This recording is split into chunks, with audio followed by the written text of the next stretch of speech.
जय श्री राधे कृष्ण। आप सभी का आपके अपने YouTube channel VK Mishra present में बहुत बहुत स्वागत है।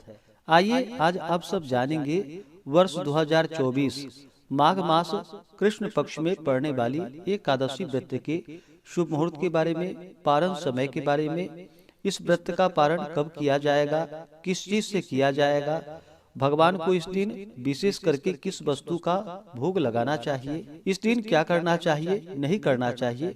तो आइए जानते हैं इन सबों के बारे में। माघ मास के कृष्ण पक्ष में पड़ने वाली एकादशी को इसे षटतिला एकादशी के नाम से जाना जाता है।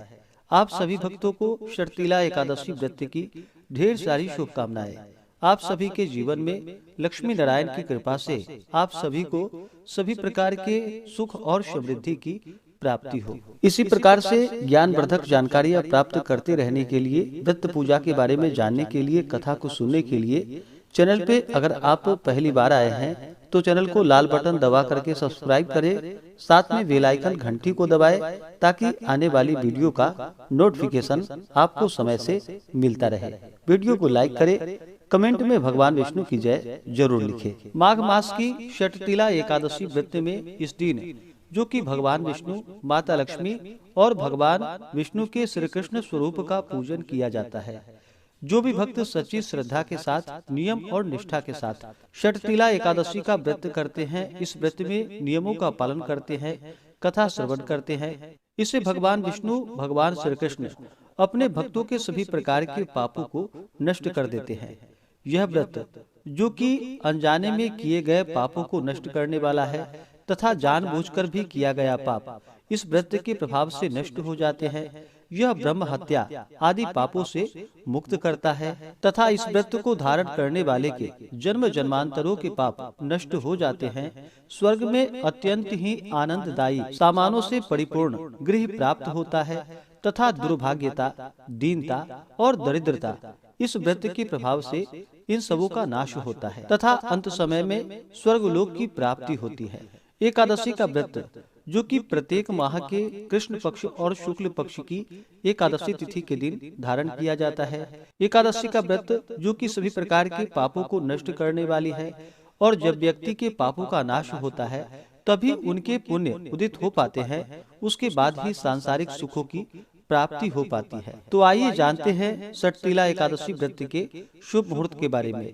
एकादशी तिथि प्रारंभ समय 5 फरवरी 2024 दिन सोमवार शाम 5:27 और एकादशी तिथि की समाप्ति होगी 6 फरवरी 2024 दिन मंगलवार को शाम 4:08 पे। तो हमें शुद्ध रूप से सूर्योदय व्यापनी के अनुसार जो समय प्राप्त हो रहा है वह समय 6 फरवरी 2024 दिन मंगलवार को सभी भक्तजन एकादशी का व्रत धारण करेंगे। 5 फरवरी को 10वें दिन के नियमों का पालन करेंगे। 6 फरवरी को एकादशी का व्रत किया जाएगा और इस व्रत का पारण, जो कि 7 फरवरी को किया जाएगा। एकादशी व्रत का पारण, जो कि हरिवासर में नहीं करना चाहिए। हरिवासर का समय द्वादशी तिथि का पहला चौथाई हिस्सा हरिवासर का होता है। हरिवासर में व्रत का पारण नहीं करना चाहिए। तो द्वादशी तिथि की जो समाप्ति है वह 7 फरवरी बुधवार के दिन दोपहर 2:03 पे द्वादशी तिथि की समाप्ति है। इस व्रत का पारण 7 फरवरी को किया जाएगा। पारण का जो समय होगा वह समय सुबह 7:06 से सुबह 9:18 तक व्रत का पारण किया जाएगा। षटतिला एकादशी व्रत का पारण, जो कि गो दुग्धेन पारणम यानी कि गाय के दूध से व्रत का पारण है, यह संभव ना हो पाए तो आप तुलसी दल, जल, फल से व्रत का पारण करें। एकादशी तिथि के दिन 6 फरवरी को जो सूर्योदय का समय है वह समय सुबह 6:38 और सूर्यास्त शाम 5:45।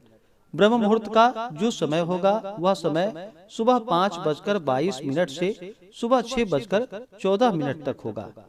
6 फरवरी को राहु काल का जो समय होगा वह समय दोपहर 2:58 से शाम 4:22 तक और 7 फरवरी को दोपहर 12:12 से दोपहर 1:35 तक राहु काल का समय होगा।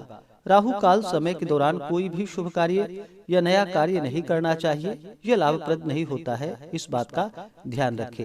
नक्षत्र जो कि ज्येष्ठा नक्षत्र सुबह 7:35 तक होगा, उसके बाद मूल नक्षत्र। योग जो कि व्याघात योग सुबह 8:50 तक होगा, उसके बाद हर्षण योग। शर्तिला एकादशी का जो भी व्रत धारण करने वाले हैं, शर्तिला एकादशी व्रत में जो कि खास करके 6 नियमों का पालन करना चाहिए। इस व्रत में जो कि 6 प्रकार के तिल के कार्य बतलाए गए हैं। शर्तिला एकादशी के व्रत में जो कि तिल स्नान, तिलों से उपटन, तिल का हवन, तिलोदक पान यानी कि जल में तिल डाल करके उसे ग्रहण करना चाहिए, और तिलों का आहार तथा तिल दान का जो कि बड़ा ही विशेष महत्व माना गया है। इस दिन भगवान विष्णु का जो कि पूरे विधि विधान के साथ गंध पुष्प धूप दीप आदि से पूजा करनी चाहिए। इस दिन खास करके भगवान विष्णु भगवान श्री कृष्ण को जो कि पेठा, नारियल, सीताफल, सुपारी आदि अवश्य ही अर्पित करनी चाहिए, और विशेष प्रकार से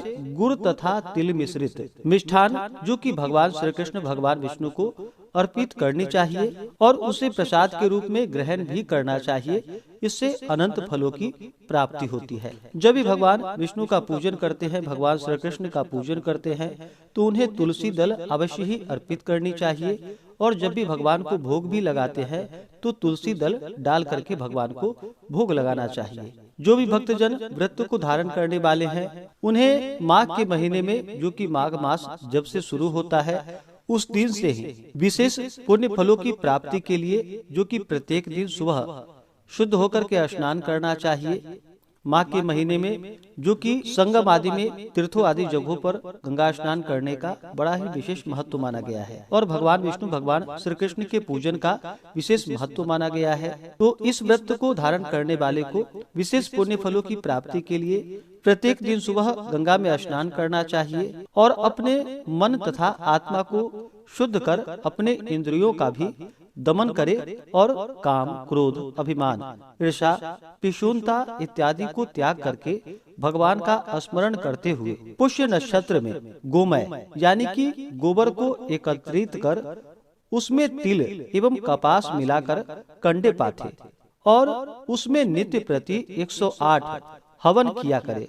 इस प्रकार जब माघ मास कृष्ण पक्ष का दशमी का दिन आवे, पूर्वाषाढ़ा नक्षत्र हो अथवा मूल नक्षत्र हो, तो उसमें नियम पूर्वक मन को शुद्ध कर भगवान का पूजन कर एकादशी का व्रत करते हुए सुबह शाम भगवान का पूजन करना चाहिए, कथा श्रवण करनी चाहिए, भगवान विष्णु भगवान श्री कृष्ण के नाम का संकीर्तन करना चाहिए, और फिर एकादशी की रात्रि जागरण करते हुए समय को व्यतीत करना चाहिए, और दूसरे दिन द्वादशी तिथि के दिन सुबह उठ करके स्नान करके विधिवत फिर से भगवान श्री कृष्ण का जो कि गंध पुष्प धूप दीप अगर कपूर फूल मालाओं से भगवान का श्रद्धा पूर्वक पूजन करना चाहिए। नैवेद्य में विशेष प्रकार से जो कि खिचड़ी अर्पण करनी चाहिए, और फिर उसे प्रसाद के रूप में द्वादशी तिथि के दिन ग्रहण करना चाहिए। इस प्रकार व्रत को धारण करने से जो कि अनंत फलों की प्राप्ति होती है। जो भी एकादशी का व्रत धारण करने वाले हैं, उन्हें दशमी तिथि के दिन